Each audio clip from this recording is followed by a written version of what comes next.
Hello, dear friends. This is Kira Rudik, member of Ukrainian parliament and leader of the political party Holos. I'm speaking from Kyiv, Ukraine.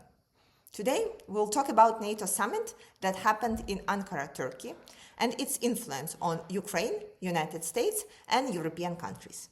But before we start, please like this video, subscribe to this channel, and leave a comment. I really appreciate them. I read them and reply to them personally, and it gives me a very good insight and communication with you, my dear audience. So from what we see right now, our European partners have deeply exhaled after the end of the summit, because obviously there were considerations that President Trump will threaten to leave NATO once again. But he only mentioned a couple of times that the European partners need to be spending the amount of their GDP as they promised within the NATO Charter, that they are still not doing 100%, which I think he is right to do. Then everybody was really concentrated on the situation in Iran, future of NATO as a whole, and of course on Ukraine and war with Russia. So our expectations and the three main points that Ukraine needed to get from this summit, and I think we have achieved all of those. The first point was getting finally the license for manufacturing of the Patriot missile systems in Ukraine. This is really critical, and we spoke about this in the previous videos, because as we know, Russia is producing more ballistic missiles than the United States are producing Patriot interceptors for those ballistic missiles. So strategically, Ukraine has to get away on increasing the amount of production of Patriot missile systems and decrease Russia's ability to manufacture ballistic missiles. And one of the ways to do that is to get the licensing of the Patriot missile systems here in Ukraine and try to manufacture it by ourselves.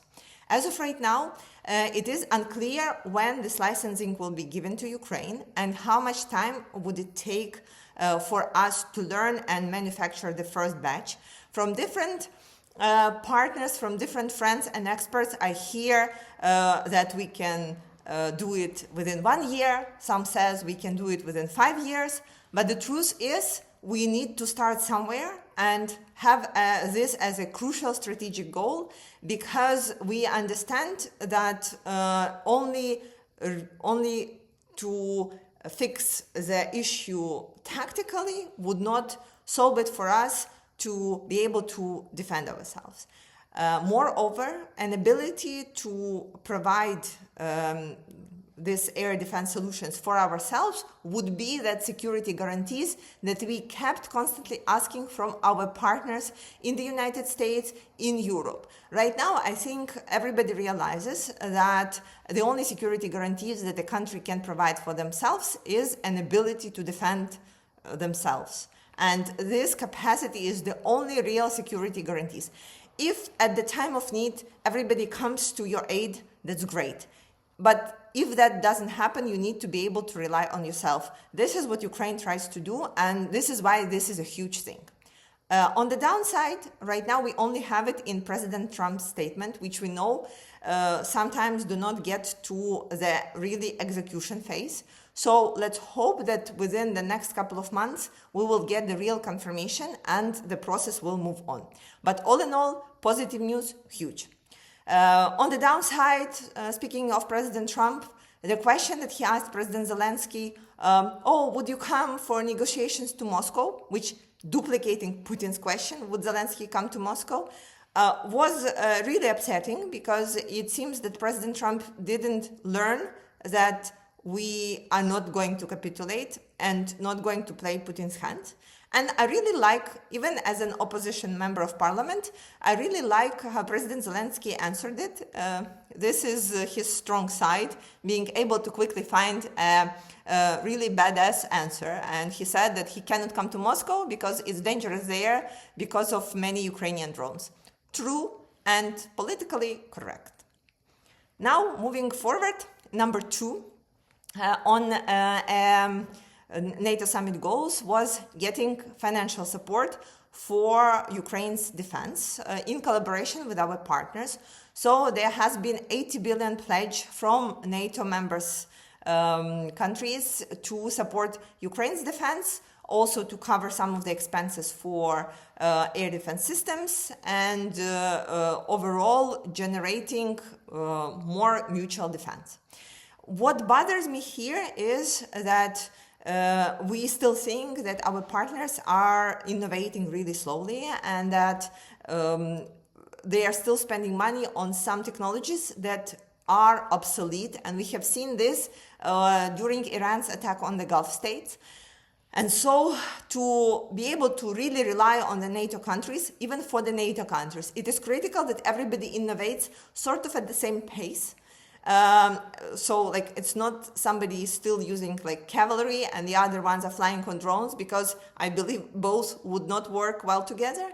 And this is why not only it is important to spend money, but also to make sure that you have a mutual strategy on how you spend it, and that you spend it on the really innovative technologies. And number three, on the NATO Summit goals that we had is to find a way, maybe repurchase additional air defense systems and ammunition for them to, in the short term, be able to better defend Ukraine against Russian ballistic missiles.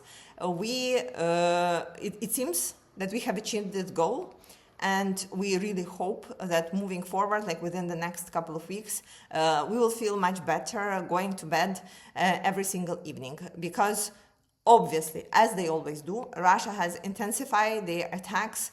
There is no night since the beginning of the week that we didn't spend in the bomb shelter. And so, because Russia continues using this gap in our ability to take down ballistic missiles, in attacking us in particular with ballistic missiles. This again and again, explaining how critical it is for Ukraine and for all Ukrainian people, just simply to survive another day, to survive through this time when we will be able to manufacture interceptors ourselves here in Ukraine. President Trump said again like that once we get this ability, we wouldn't be able to tell the United States that we are not getting enough of them. We honestly want that too. It's much more comfortable and important to be able to rely on yourself. This is something that I think we all have learned really hard way. So all in all, situation is very positive. We will see how things will unwrap during the next couple of days. And of course, right now, the Iranian question is still hanging on the shoulders of President Trump. And so Ukraine, yet again, can be something really positive. Because if you look at it, supporting Russia and allowing Russia to make some breakthrough at the battlefield would not give President Trump any political point in the United States. But supporting Ukraine and allowing us to have a real breakthrough at the front line, this can be something that potentially can be helpful during the midterm elections and actually covering to not that successful Iranian operation. Then this is what we hope for. At the end, I want to again thank all the delegations and all our partners and all our friends who were able to make this summit happen and make it the way it is, successful, and thinking of so many Ukrainian people whose lives will be saved because many different people in democratic countries are just doing their part, pushing the needle every single day on their level. We're calling them bureaucrats, we're calling them politicians, but at the end, amazing things like getting Ukraine the licensing for the Patriot missile systems finally happens, and this is really great. Thank you, and glory to Ukraine. Thank you everyone for teaching me the difference between particles and part. Duly noted.